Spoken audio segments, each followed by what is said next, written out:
is when Moshe was on the mountain for 40 days and it was coming time to go down, God said, you know what, you better hurry and go down now. The nation has turned quickly from the path, and they made this golden calf and they're serving it, and now leave me be so that I can let my anger flare up and destroy this nation and start afresh from you.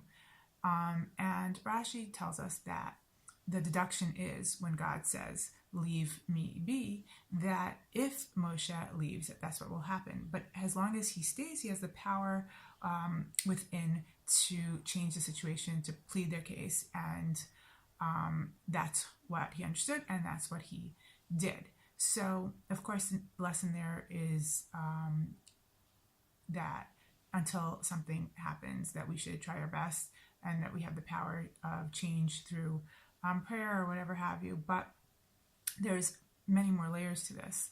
I think the second is that, you know, you should never leave somebody to stew in their anger when something happens. You should make sure to stay there, talk them down before the anger flares up so much where it's just irrevocable.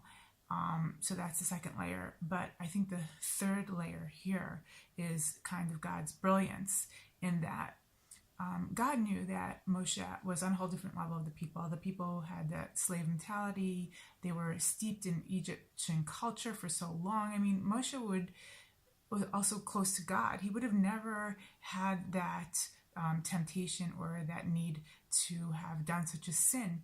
And God knew that if Moshe saw it himself, he would have gotten really, really angry also.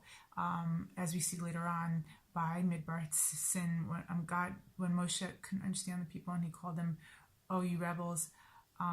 So I think what God was trying to do was have Moshe plead their case.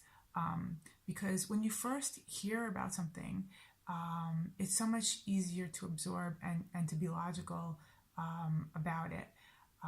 That's why also you should always make sure not to let somebody walk into a horrendous situation. You should be able to first talk to them and calmly explain and let them deal with it a little bit before they have to encounter it live, visually, or a situation. It's important to prepare people mentally by discussing it with them.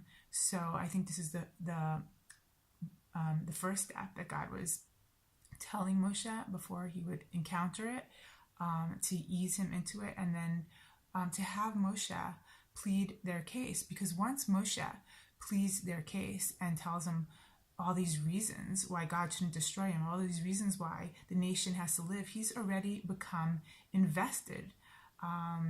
He has built for himself already all these reasons why he has professed to believe that the nation has to exist. So in doing so, in having somebody plead the case before they're dealing with an issue of why something makes sense, then they can come to a decision that's not emotional, that's rational, that gives them all the reasons why something should or shouldn't be. And then when Moshe went down, we're told, Vayichar af, he got very angry. These are exact words that Moshe pleaded to God. Please don't Vayichar af, don't let your anger flare up. And Moshe's anger flared up even himself. But he had already built in the back of his mind all the reasons why the nation had to still exist. And he had already pleaded their case, and he was already invested. And so that was a way for him to be able to still be their leader and take care of it on a less emotional level than he would have had he not pleaded their case before and just came down to this episode of them doing all sorts of wild and crazy things around the ego. It prepared him. And we see even with the preparation how it was difficult. So I think all of these are very important lessons to keep in mind always when dealing with people. Is things can always change if they haven't happened yet. work on it, try and change it. And the second thing is don't let people sit and stew when something is fresh and something is new. Try and be there, talk to them, talk them down, and make sure they're calm before they have to really deal with it. And then the third thing is if you have discussed things, if you're prepared and you understand what you believe and why you believe, then when a situation comes your way, you're able to deal with it much better than you would have had you not prepared. So let's try and keep all these things in mind, and so that when things come our way, we're as ready as we can be. Shabbat Shalom.